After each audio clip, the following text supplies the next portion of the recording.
Get ready, because today we have an incredibly astonishing update from Lake Shasta. From a drastic drought to a nearly overflowing lake, Shasta Lake, California's vital reservoir, has consistently amazed its residents. Despite the escalating summer heat, Lake Shasta has maintained a level not witnessed in 2 years. By August 17, the water levels had reached 1,036 feet, a stark difference from those recorded in 2022 and 2021. However, a recent event has instilled fear in both scientists and water managers. What exactly happened? What factors contribute to Shasta's water levels? And what implications does this hold for Lake Shasta? Today, we'll find out. Don't miss it. The resurgence of the once dry Shasta Lake has brought a significant change to California resident summers. Now, people in California can experience the benefits of a nearly full lake, providing a refreshing escape from the summer heat. However, despite this positive turn, scientists and water managers remain uncertain about the lake's future due to recent events. For context, Shasta Lake is situated in Shasta County in Northern California, spanning 31,000 acres and holding an impressive 4.5 million acre-feet of water. This makes it the third largest body of water in the state, trailing behind Lake Tahoe and the Salton Sea. The creation of Lake Shasta stands as a major achievement of the California Central Valley Project, CVP, a monumental initiative designed to manage the state's water resources for various needs. Among California's vast array of reservoirs, Lake Shasta proudly claims the distinction of being the largest man-made and most intricately engineered lake.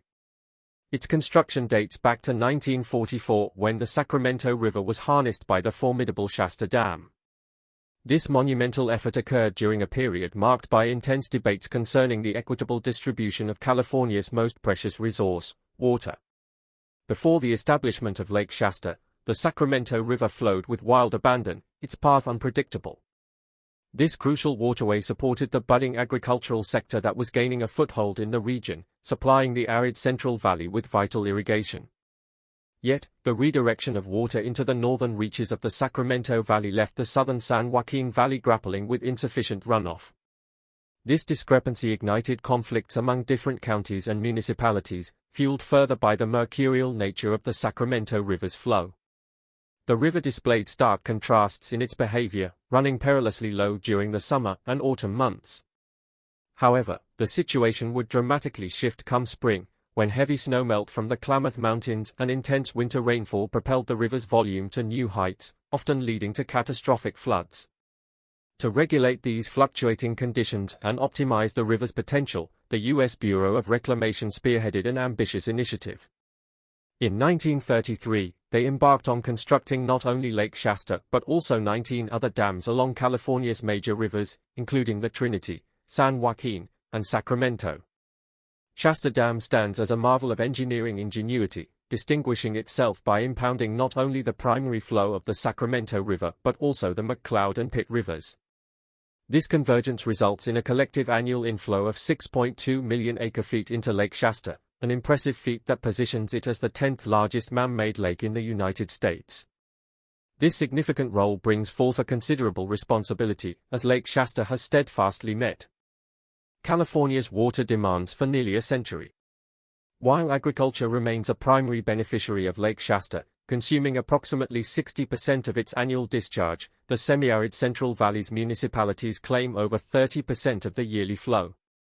The remaining water allocation is dedicated to fulfilling quotas set by the Bureau of Reclamation, aimed at rejuvenating riparian and wetland habitats that face depletion due to the Sacramento River's flow alterations.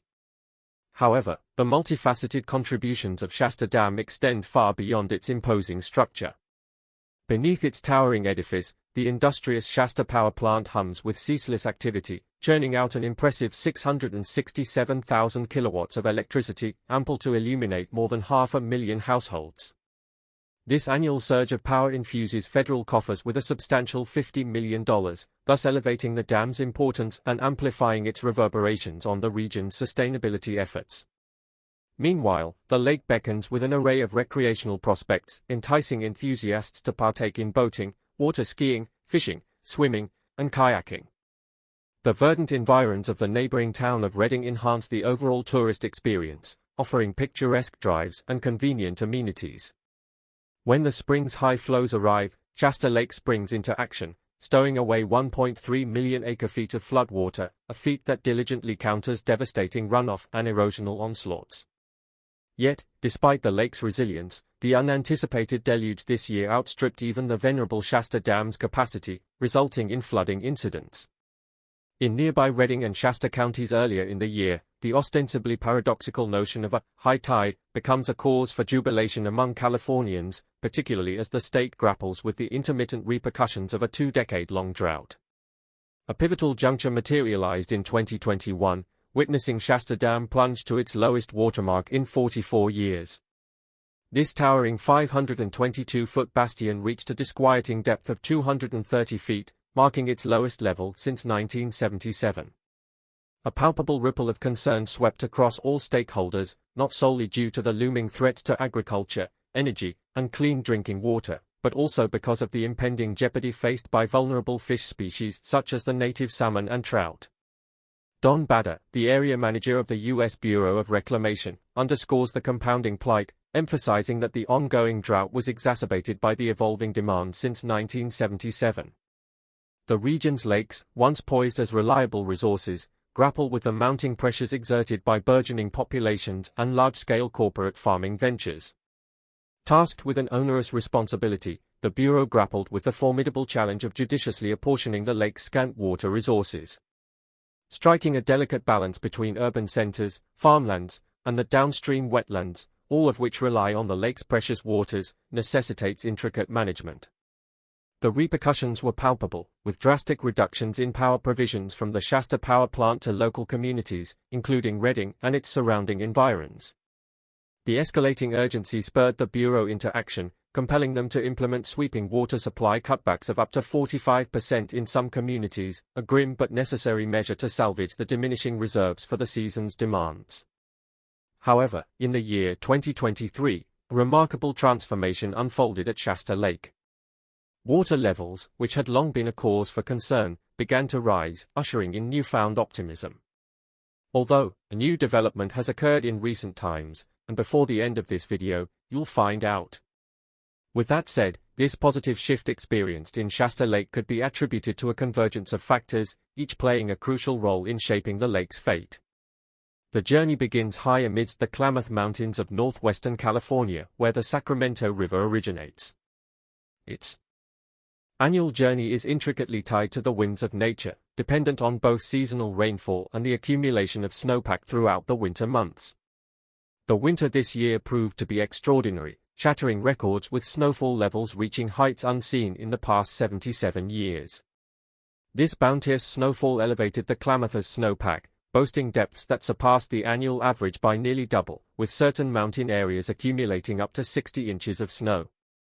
However, the stage for change was set not just in the mountains but in the skies as well.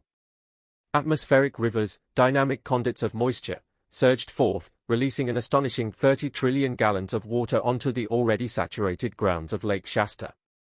These atmospheric rivers, aptly described as rivers in the sky by the National Oceanic and Atmospheric Administration, NOAA, brought forth a combination of destructive downpours and intense rains that swept across the state, leaving a significant impact.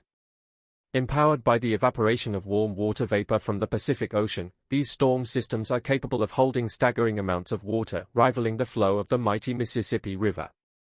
These atmospheric rivers can stretch over hundreds of miles, poised to unleash torrents of rainfall wherever they make landfall. With the advent of spring, a dichotomy unfolded. The storms acted as both a blessing and a curse for drought-stricken California. Despite the apparent contradiction, the state's dire need for water was no secret. The atmosphere seemed to respond to this need, delivering a deluge that held the potential to alleviate the dry spell. The impact of these events was felt most acutely in the Central Valley, where lakes such as Shasta and Trinity were mere shadows of their usual selves due to the prolonged drought. Atmospheric rivers, a significant source of precipitation, typically assisted in sustaining these reservoirs. However, the drought's persistence and the sudden influx of rainwater compromised the soil's capacity to absorb water, creating a heightened risk of flooding. As the warmth of summer spread its embrace, the snowpack atop the Klamath Mountains faced a rapid fate.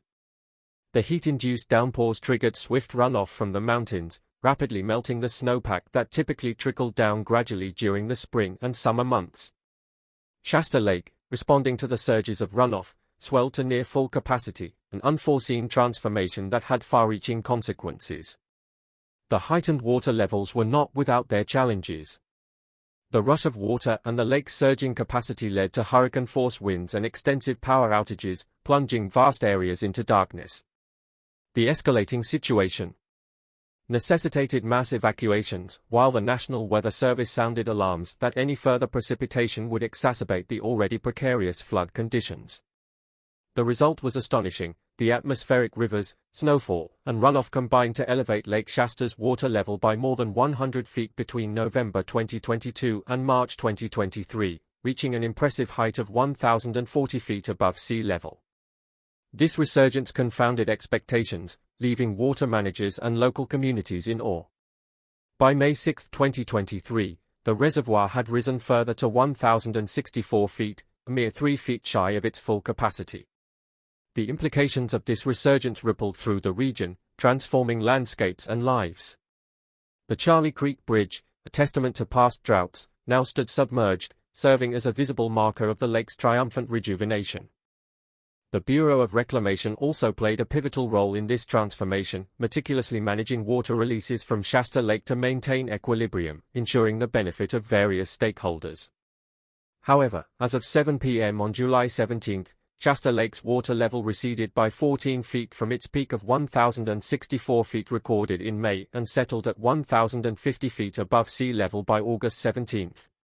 While this might seem troubling, the dip can be attributed to the increasing summer temperatures, yet it's quite shocking to witness water levels maintaining an upward trajectory at this time of the year.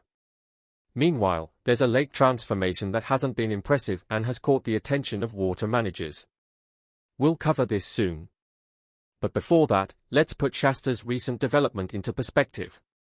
Consider August 17 of the previous year, when Shasta Lake's water level stood at a worrisome 934.31 feet, a substantial 133 feet below its full capacity. Even the same date 2 years ago, on August 17, 2021, saw Shasta Lake's water level at a concerning 911.36 feet. These figures stand in stark contrast to this year's water level of 1,050 feet. This resurgence of water levels has sparked optimism, igniting hopes for a year of prosperity. As Don Bader said in an interview with local reporters, when we allocate water, the first thing we do is meet our environmental needs. We allocate for agriculture per hour contracts. We'll do the same thing again. What it's all based on is how much water supply we have in the lake. This year is looking a lot more encouraging than the previous years, so that's going to make the year a lot better for everybody, as long as we continue the rain. Meanwhile, the area manager of the U.S. Bureau of Reclamation, USBR, also stressed the significance of Trinity Lake, advocating for increased attention to its state. While both Lake Shasta and Trinity Lake stem from the same Klamath Mountain range, Trinity Lake lags 120 feet below its full capacity, despite its smaller size and shared origin. The question arises, why did Shasta Lake experience an influx of water far beyond its capacity, while nearby Trinity struggled to keep up? The answer lies in the imbalanced inflow from their respective tributaries. Lake Shasta benefits from a substantial drainage basin that draws from 3 distinct rivers. In contrast, Lake Trinity has a meager basin, reliant solely on the Trinity River for sustenance. This disparity leads to a slower replenishment rate for Trinity Lake, as mountain snowmelt gradually refills its basin. Lake Shasta, with an annual inflow averaging over 6 million acre-feet, contrasts with Lake Trinity's yearly intake of only 1.3 million acre-feet, the lowest among major Central Valley Project dams. Consequently, Trinity Lake requires 22 months to reach capacity, while Shasta Lake achieves the same feat in a mere 10 months. Trinity Lake's plight worsened due to 3 consecutive years of drought, the harshest among all California lakes.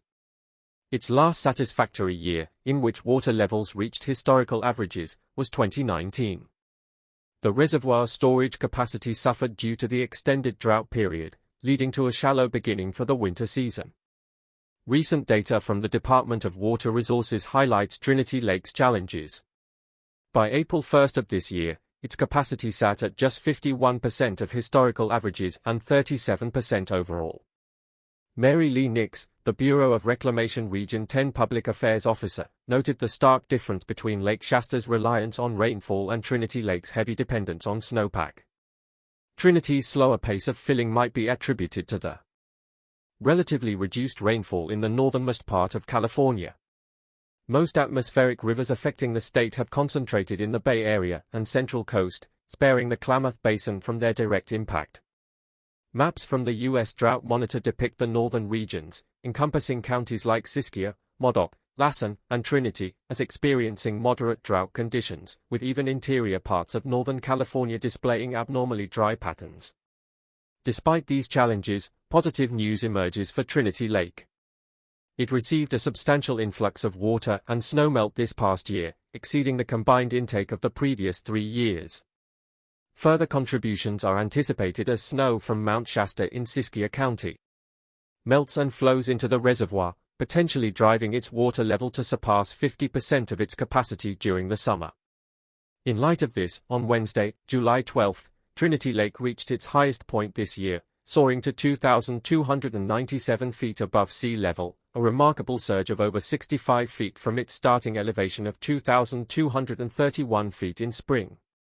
Additionally, by August 17, Trinity Lake's elevation settled at 2,292.60 feet. Now, what does this mean for Shasta Lake and its beneficiaries? The recent resurgence in water levels holds promise. According to the USBR's area chief, Shasta Lake is anticipated to end the summer with extensive storage, a boon that could significantly alleviate the circumstances at Trinity Lake. For this year, no water releases have been scheduled from Shasta Lake, allowing the Bureau of Reclamation to safeguard water in Trinity Dam for the impending months. This optimistic outlook aligns with predictions of a wet winter in the region next year, potentially leading Trinity Lake to reach its brim by this same time next year. These encouraging advancements prompted California Governor Gavin Newsom to ease certain drought restrictions in March. However, he clarified that the drought emergency proclamation remained in place, as the state's drought situation has not entirely dissipated. This lingering drought impact is especially pronounced in the San Joaquin and Sacramento valleys, where the replenishment of groundwater levels, depleted due to excessive aquifer pumping during the drought, may necessitate several years. Considering the rainfall patterns spanning the last 2 decades, the substantial influx of water into Shasta Lake this year has yet to counterbalance the cumulative precipitation loss endured by the region since 1997. This loss can be attributed to factors such as climate change and suboptimal water management practices. In light of this reality, experts like hydrology Professor Graham Fogg from UC Davis advocate for a cautious form of optimism and the ongoing exercise of vigilance in water management. Lake levels, particularly in reservoirs like Lake Shasta that bear the responsibility of supplying water to countless homes and industries across the arid Central Valley, can exhibit rapid fluctuations within short periods. This underscores the need for continuous monitoring and responsive strategies to ensure the long-term sustainability of water resources in the region. Thanks for watching. Don't miss out on the next video you see on your screen. Trust me, it's worth the watch.